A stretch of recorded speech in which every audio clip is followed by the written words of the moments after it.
오늘은 에스라가 율법을 가르치다라는 제목으로 함께 말씀을 나누고자 합니다. 어느덧 2022년도 이제 3달밖에 남지 않았습니다. 우리가 보통 연초에 많은 계획들을 세우고 한 해를 시작하는데 세운 그 실행들, 계획들이 얼마나 실행되고 있으신지요? 우리 보통 연초에 성경 통독에 대한 계획을 많이 세웁니다.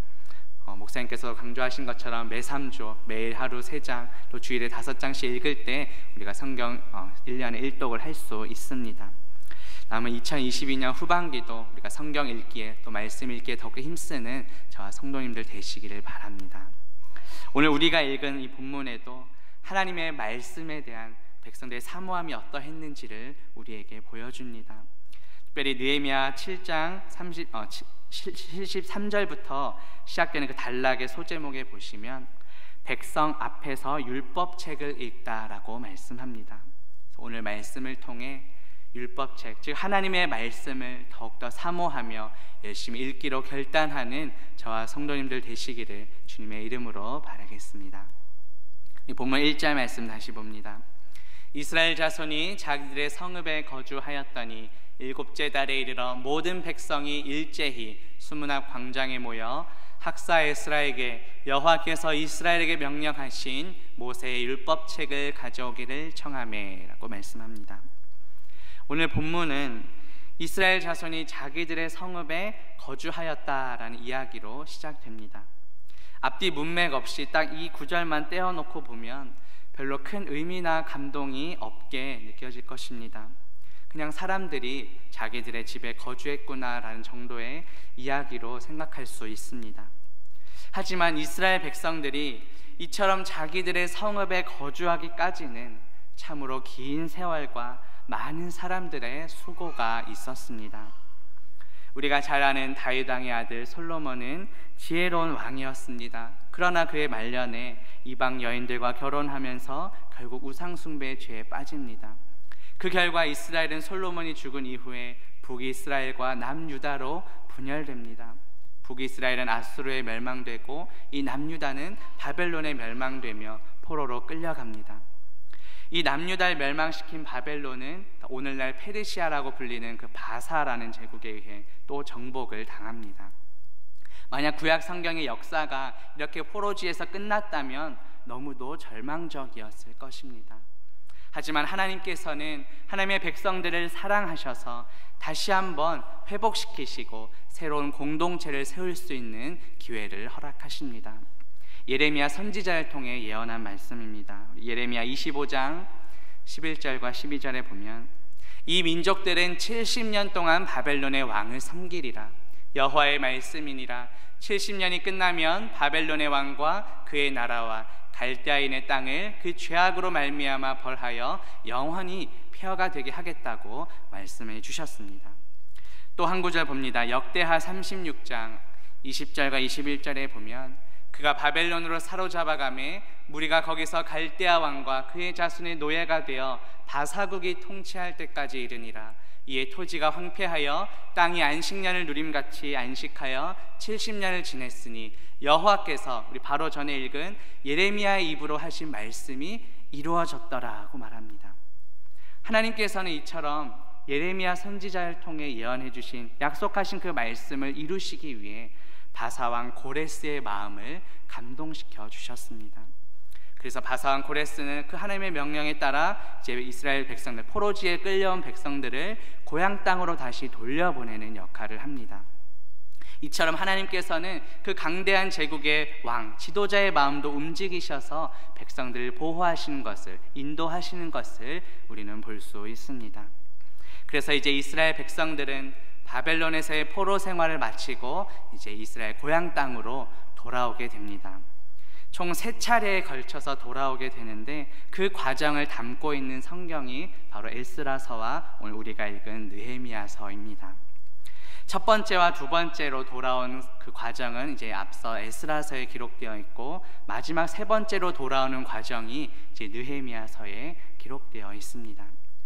첫 번째는 주전 537년 스룹바벨이라고 하는 그 지도자의 인도에 따라서 약 5만 명의 백성들이 돌아옵니다.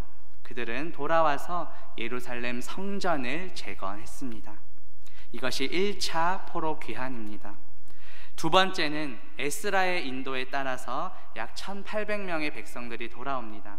그들은 공동체, 백성들을 말씀으로 회복시키는데 이것이 2차 포로 귀환입니다. 그리고 마지막 세 번째 3차 포로 귀환이 이루어지는데 그때 지도자가 바로 느헤미야입니다. 당시 느헤미야는 지난주 살펴본 것처럼 그 바사 제국의 술관원, 왕의 술관원이었습니다. 그 직무는 왕에게 올릴 그 술을 미리 선정해서 맛을 보고 독이 있는지 없는지를 판별하는 아주 중요한 임무를 맡은 사람입니다.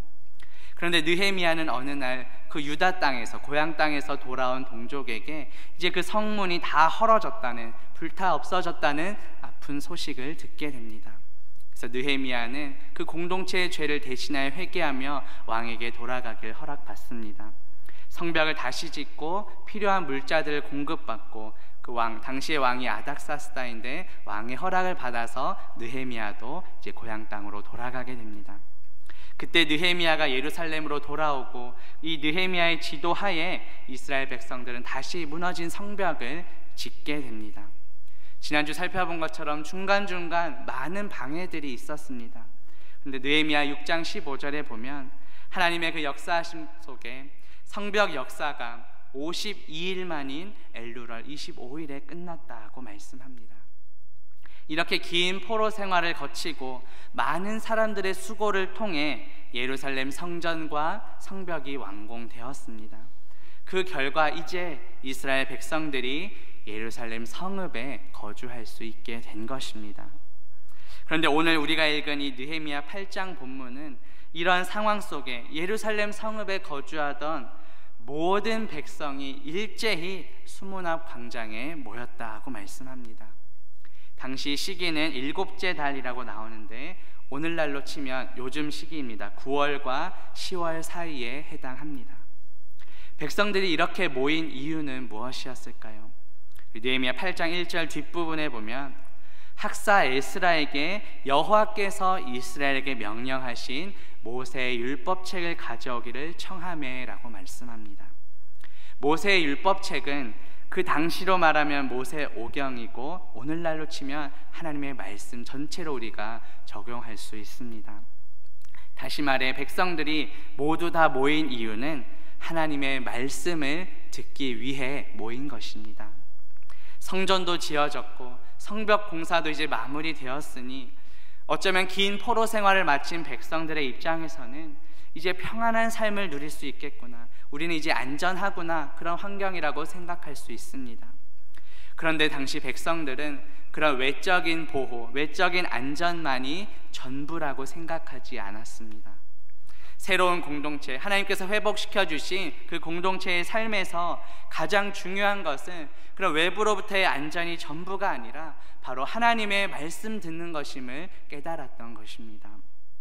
그래서 학사 에스라에게 부탁하여 하나님의 말씀을 가져와 달라고 요청합니다. 학사는 다른 말로 서기관입니다. 당시 이스라엘의 서기관들은 모세 율법의 전문가들이었습니다. 그 서기관들의 주요 임무는 하나님의 백성, 그 하나님의 말씀을 연구하는 것입니다. 고대 근동에서는 이 문서 자료를 접하는 것이 쉽지 않았습니다. 그래서 서기관들이 하나님의 말씀을 연구하여 대중 앞에서 낭독하는 일이 자주 있었다고 합니다. 그래서 2절 말씀 보면 7째 달 초하루에 제사장 에스라가 율법책을 가지고 회중 앞 곧 남자나 여자나 알아들 만한 모든 사람 앞에 이르렀다고 말씀합니다. 에스라는 그 백성들의 요청에 따라서 이제 하나님의 말씀을 가지고 이제 백성들 앞에 서게 됩니다. 하나님의 말씀을 읽습니다. 얼마 동안 읽었을까요? 3절 말씀 보겠습니다. 수문 앞 광장에서 새벽부터 정오까지 남자나 여자나 알아들 만한 모든 사람 앞에서 읽음에 뭇 백성이 그 율법책에 귀를 기울였다고 말씀합니다. 새벽부터 정오가 최소한 5시간 정도는 하나님의 말씀을 들었다는 것입니다. 모든 백성이 그 율법책에, 하나님의 말씀에 귀를 기울였다고 말합니다. 이어서 4절 말씀 봅니다. 그때에 학사 에스라가 특별히 지은 나무 강단에 서고 그의 곁 오른쪽의 선자에 대해서 쭉 이름이 열거됩니다. 이 에스라가 섰다고 말하는 이 강단의 어원은 바로 탑이라는 의미가 내포되어 있습니다. 모든 사람이 그 율법책을 볼 수 있도록, 에스라를 볼 수 있도록 아주 높게 세워진 형태의 강단을 가리킵니다. 그 강단에서 율법책을 읽는다는 것은 매우 그 말씀에 대해 진지하게 반응하는 것을 우리에게 보여줍니다. 또 5절 말씀 봅니다. 에스라가 모든 백성 위에 서서 그들 목전에 책을 펴니 책을 펼 때에 모든 백성이 일어섰다고 말합니다. 우리 전통적인 사회를 봐도 어르신들이 들어올 때 우리가 자리에서 일어나서 인사를 하는 것을 공경하는 표현으로 또 우리의 예의로 생각하듯이, 마찬가지로 이스라엘 백성들은 그 말씀 앞에 하나님을 경외하고 말씀 앞에 철저하게 복종하고 우리가 존경한다라는 마음을 표현하기 위해 말씀을 읽을 때 일어섰다고 말합니다. 또 이어서 6절 말씀 봅니다. 에스라가 위대하신 하나님 여호와를 송축하며 모든 백성이 손을 들고 아멘 아멘 하고 응답하고 몸을 굽혀 얼굴을 땅에 대고 여호와께 경배했다고 말씀합니다. 성경 말씀을 읽을 때 이제 자리에서 일어서고 또 백성들은 어떠한 응답을 보입니까? 하나님께 경배하는 행위로 나타났습니다. 백성들은 손을 들어서 응답했다고 말합니다. 우리가 항복의 의미로 손을 들듯이 마찬가지로 이 행위는 하나님의 말씀 앞에 복종하는 것을 뜻합니다. 그리고 몸을 굽혀 응답했다고 말합니다. 하나님 앞에, 하나님의 말씀 앞에 나 자신을 낮추는 것을, 겸손히 낮추는 것을 의미합니다. 이어서 7절과 8절에 보면 에스라는 율법책을 낭독하는데 그동안 레위 사람들이 백성들 사이사이 다니면서 율법을 깨닫게 하는 역할을 했음을 우리는 볼 수 있습니다. 먼저 7절 말씀에 보면 예수아와 바니와 세레비아와 야민과 악굽과 사부대와 호디야와 마아세야와 그리다와 아사랴와 요사벳과 하난과 블라야와 레위 사람들은 백성이 제자리에 서 있는 동안 그들에게 율법을 깨닫게 했다고 말합니다. 이 7절에 나오는 총 13명의 사람들은 율법을 해석하는 그 임무를 맡았습니다. 레위인들이라고 소개하는데, 당시 포로기 이전에 이 말씀이 히브리어로 기록되어 있었는데 이 당시 말씀을 들을 당시에는 공용어가 아람어였습니다. 그래서 그 히브리어를 해석해서 번역해서 하나님의 말씀이 어떠한 의미인지 전달하는 역할을 했던 사람들입니다. 또 이어서 8절 말씀 보면 하나님의 율법책을 낭독하고 그 뜻을 해석하여 백성에게 그 낭독하는 것을 다 깨닫게 했다고 말합니다. 에스라가 말씀을 낭독할 때 그것을 해석했다는 것은 이제 본문을 분석하고 한 구절 한 구절 번역하고 해석해 주었다는 것을 의미합니다. 백성들이 그 말씀을 깨달을 수 있도록 도와주었다는 것입니다. 이렇게 레위인들의 도움을 통하여 말씀을 듣자 백성들의 반응이 어떠합니까? 9절 말씀 봅니다. 백성이 율법의 말씀을 듣고 다 우는지라. 총독 느헤미야와 제사장 겸 학사 에스라와 백성을 가르치는 레위 사람들이 모든 백성에게 이르기를 오늘은 너희 하나님 여호와의 성일이니 슬퍼하지 말며 울지 말라고 말합니다. 에스라가 말씀을 낭독하고 또 이제 레위 사람들이 그것을 해석해 줄 때 백성들은 그 깨달은 말씀을 통하여 다 울었다고 말합니다. 그런데 그 우는 백성들을 향해 느헤미야와 에스라와 레위 사람들은 오늘은 하나님 여호와의 성일이다, 너희가 슬퍼하지 말며 울지 말라고 권면합니다. 10절 말씀 봅니다. 느헤미야가 또 그들에게 이르기를 너희는 가서 살찐 것을 먹고 단 것을 마시되 준비하지 못한 자에게는 나누어 주라.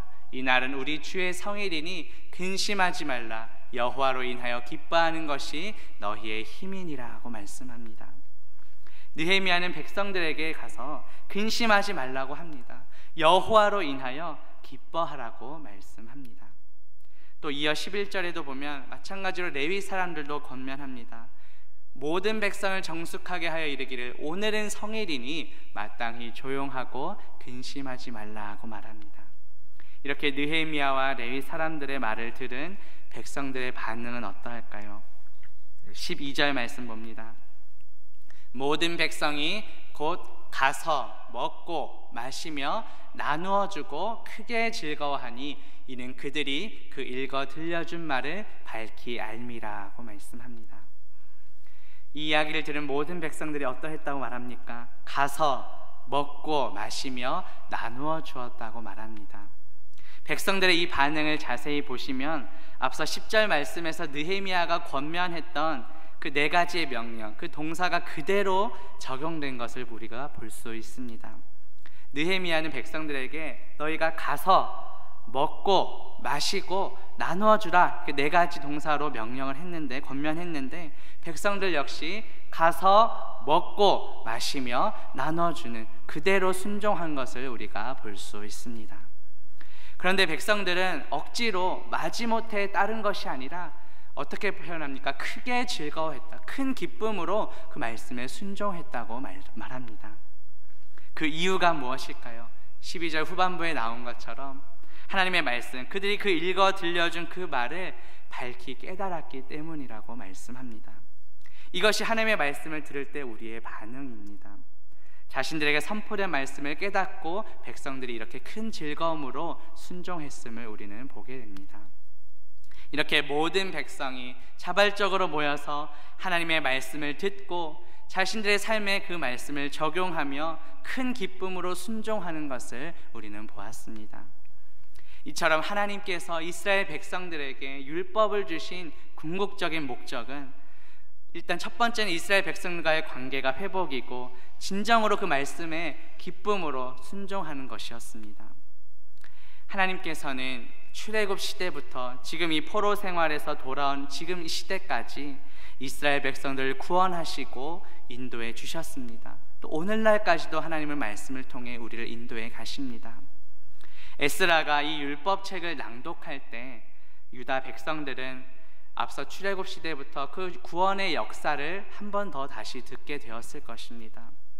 우리 역시 이 여호와로 말미암아 기뻐하며 하나님 앞에서 즐거워할 때 이스라엘 백성들을 구원하고 인도해 주신 그 하나님께서 우리의 삶도 도우시며 앞으로의 삶도 이끌어 가실 줄로 믿습니다. 그렇다면 이러한 일들이 어떻게 일어나게 된 것일까요?